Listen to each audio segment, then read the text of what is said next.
In 2021, America's outboard engine market shattered sales records. Yet today, the very brands once celebrated as unsinkable are drowning in debt, unsold inventory, and consumer distrust. 4 legendary names may not survive past 2026. What invisible forces dismantled an entire industry built on innovation and loyalty? This is the collapse you were never supposed to see. And what happens next will rewrite the future of American boating. After World War II, American families discovered freedom on the water. Outboard motors became a fixture in garages and backyards from Florida to Minnesota, their names as familiar as the cars in the driveway: Mercury, Johnson, Evinrude. On summer weekends, lakes buzzed with the sound of two-stroke engines, blue smoke curling behind aluminum hulls. These machines were simple, affordable, and fixable by anyone with a set of wrenches. Manuals came with hand-drawn diagrams. Parts could be swapped at the hardware store. Boating was not just a pastime, it was a rite of passage, with fathers and sons tuning carburetors on the dock, neighbors swapping stories about who got stranded and who made it home on fumes. By the 1950s and the 60s, the United States led the world in outboard production. Outboard Marine Corporation, formed from the merger of Evinrude and Johnson, sold millions of engines, fueling a culture of mechanical self-reliance. The backyard mechanic was king, and the American outboard was his crown jewel. Catalogs promised adventure and independence, and for a generation those promises felt real. But beneath the chrome and optimism, a new conversation was beginning. In the late 1960s and early 70s, scientists and lawmakers started to question what all that blue smoke meant for the air and the water. Early discussions in Congress and the Environmental Protection Agency raised the specter of emissions limits. At first, these were distant murmurs, easy to ignore when the lakes were full and business was booming. Yet for manufacturers, the warning signs were clear. The era of the simple, smoky two-stroke would not last forever. Meanwhile, across the Pacific, Japanese engineers at Yamaha and Honda watched the American market closely. They saw opportunity in cleaner, quieter four-stroke technology, quietly preparing to challenge the old guard. For now, though, the American boating dream remained intact. Families still gathered on the water, engines still roared on summer mornings, and the idea that a boat could be too complicated to fix seemed almost unthinkable. The golden age of outboards was still in full swing, but the winds of change had begun to stir. In the late 1990s, Outboard Marine Corporation set out to leapfrog the competition with a bold engineering bet. The Evinrude Feitsch direct injection outboard was supposed to deliver cleaner emissions and better fuel economy, just in time for new EPA rules. Instead, the launch triggered a cascade of failures that would haunt the entire industry. Early production models suffered from chronic reliability issues. Engines stalled, fuel injectors clogged, and warranty claims skyrocketed. In 1999 alone, Outboard Marine Corporation reported a $40.5 million charge for fixed warranty liabilities, a staggering figure that dwarfed typical product support costs. Recalls swept through dealer networks, with up to 18,000 engines affected across multiple model years. Lawsuits piled up, including a federal class action that would eventually be absorbed by bankruptcy proceedings. By the end of 2000, Outboard Marine Corporation's balance sheet buckled under the weight of these liabilities.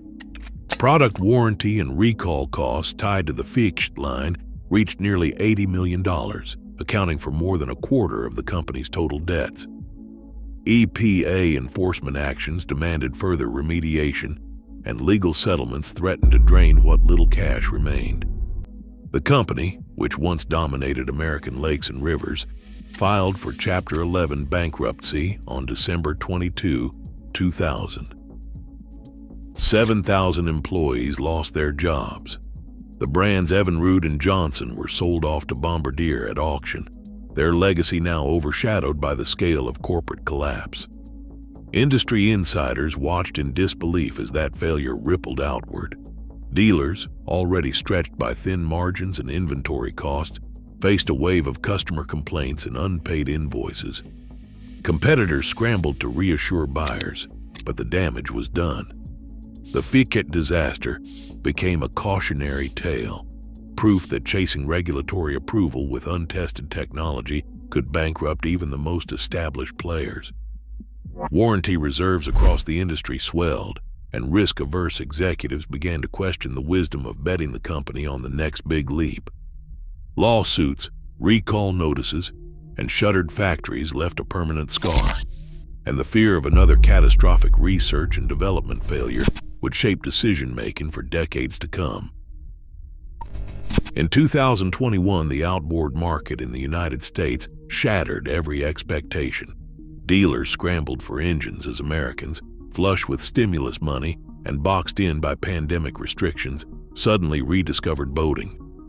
The National Marine Manufacturers Association reported retail outboard sales topping 330,000 units, numbers not seen since before the Great Recession. For a brief, dizzying moment, it felt like the golden age had returned. Showrooms emptied out faster than they could be restocked. Wait lists stretched for months. Manufacturers, racing to keep up, ramped up production lines and promised even more innovation. But the real frenzy was happening behind the scenes, in dealer offices and on late-night calls with factory reps. Dealers, convinced this surge was the new normal, placed orders 2 or even 3 times their usual volumes. One dealer in the Midwest described the mood: "If you didn't order double, you were falling behind." Everyone thought the party would never end. Floor plan lenders, eager for business, offered generous terms, low interest, deferred payments, and minimal down. Engines and boats were bought on credit, stacked in lots, and counted as sold the moment they shipped from the factory. Optimism turned into bravado. Industry publications ran headlines about a boating renaissance. Manufacturers dangled rebates and incentives for stocking more inventory, rewarding dealers who took the biggest bets. The logic was simple. If demand kept climbing, whoever had the most engines would win. In 2021, dealers across the country reported record profits on paper, with some even expanding their showrooms or breaking ground on new storage facilities. The scale of the miscalculation only became clear in hindsight. Orders placed in 2021 and early 2022 were based on the assumption that pandemic demand would last for years. Instead, as the world reopened, buyers evaporated. By the time the 2022 models rolled off the trucks, many lots were already overflowing. The glut was baked in. Warehouses filled with unsold engines, some still in crates, while floor plan debt quietly ballooned in the background. One dealer summed it up with a rueful laugh. "We thought we were geniuses. Now every invoice is a reminder we bet the farm on a mirage." The false boom of 2021 wasn't just a blip. It was the spark that set the entire outboard market on a path toward crisis. Floor plan loans were once the lifeblood of American boat dealerships. These short-term inventory loans allowed dealers to stock engines and boats on credit, with the expectation that sales would clear the debt before interest became a threat. But the system was built for a world of steady demand and manageable rates. As late as 2021, floor plan interest hovered near 4%. By 2024, some dealers faced rates above 13%, with monthly payments tripling in less than 2 years. A $115 million lender complaint filed in Michigan lays out the mechanics. Dealers borrowed aggressively to fill their lots, counting on fast turnarounds and generous manufacturer incentives. When demand collapsed, inventory aged past 12 months. Payments kept coming due, but engines sat unsold, their value dropping with every passing week. One former chief financial officer described the pressure. "You are paying 6 figures a month in interest, and every engine on the lot is worth less than what you owe. It is a vice you cannot escape. As rates reset higher, loan agreements grew less forgiving. Deadly consequences followed. Missed payments or the loss of a key supplier triggered default clauses. In some cases, a single out-of-trust sale, moving inventory without immediate lender repayment, set off a chain reaction. Lenders issued demand notices, manufacturers pulled contracts, and cross-default clauses froze all remaining credit. The legal machinery moved quickly. Receivership attorneys stepped in, locking the doors and preparing assets for liquidation. At auction, the numbers told a grim story. Engines and boats that once fetched near retail now cleared at 25 to 40% below book value. In the Tommy's Boats case, $85 million in inventory yielded barely enough to cover half the outstanding debt. The rest was written off, leaving lenders, manufacturers, and former employees with little hope of recovery. Receivers reported that simultaneous dealer failures overwhelmed the used market, driving prices even lower and destroying collateral value across the sector. One attorney summed up the collapse: a domino effect. It is not just one dealer going under, it is a domino effect. Each liquidation pushes down prices for everyone else. The more inventory hits the auction block, the less it is worth. The result is a feedback loop. Floor plan debt becomes unpayable, defaults accelerate, and every new bankruptcy deepens the crisis for those still standing. In this new reality, unsold engines are not just a cash flow problem. They are an existential threat, turning optimism into insolvency at record speed. Sticker shock. Average outboard prices have more than doubled since 2019. Before the pandemic, a new 150 horsepower engine typically cost $12,000. By 2025, that same engine lists between $25,000 and $35,000, sometimes more when it is bundled with digital throttles, touchscreen displays, and proprietary rigging kits.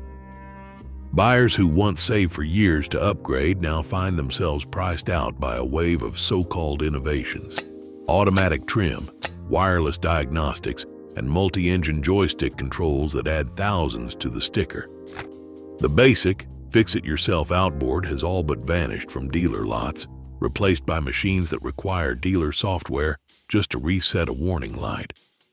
Feature creep. A marine economist summed up the mood. We are not just talking about inflation.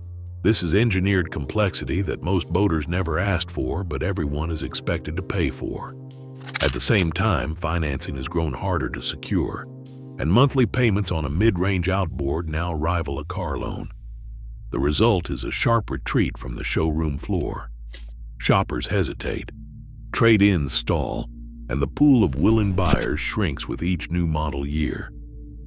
What was once a market built on accessibility has become a showcase for unaffordable technology, leaving dealers and manufacturers with more engines than customers. Mercury. Once the undisputed heavyweight of American outboards, Mercury now faces a mountain of fixed costs built for a market that no longer exists. Decades of investment in sprawling U.S. plants and relentless R&D have locked Brunswick into a scale that only works when engines are flying off dealer lots. With inventory piling up and dealers choking on unsold stock, every extra month of slow sales eats into margins. The pressure to keep production lines running collides with the reality of shrinking demand, leaving Mercury exposed if the downturn lingers through 2026.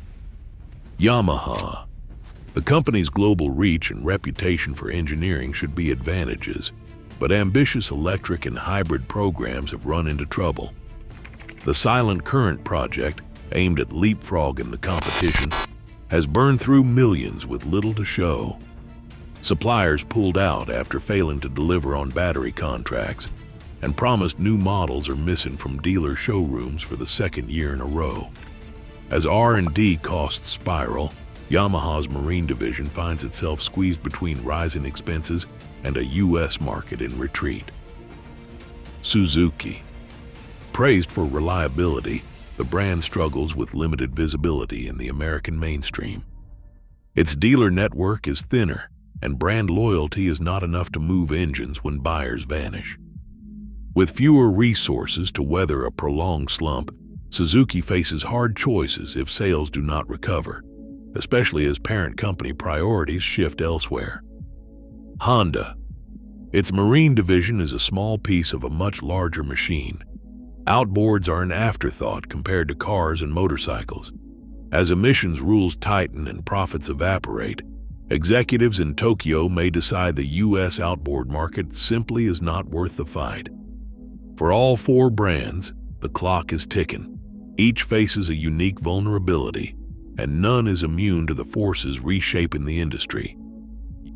Used outboard listings have exploded since early 2023.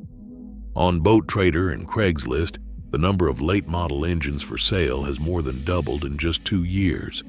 Prices have fallen just as fast. A Suzuki DF200 that fetched $30,000 in 2023 now struggles to draw offers above $18,000. Resale values for most popular models are down 18 to 30%, sometimes even more if a desperate seller needs to move quickly. For many owners, these are not just numbers, they are life-changing setbacks. James, a veteran boater and father of 3, bought his new outboard in the spring of 2023. The purchase felt like a reward after years of saving.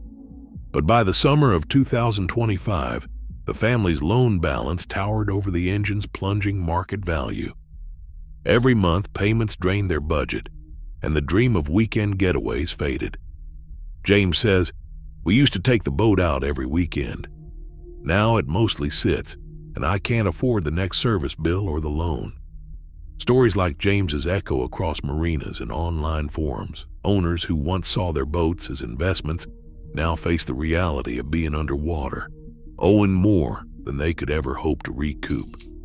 The collapse has left families stranded, plans on hold, and a growing sense that the market may never recover to what it once was. Today, America's marinas are lined with engines nobody wants, and the market's reckoning is not over. As credit tightens and consumer trust erodes, even giants now balance on a razor's edge. This is not just about boats. It is about what happens when an industry bets everything on endless growth. The water is calm, but the undercurrent threatens to reshape American recreation for a generation.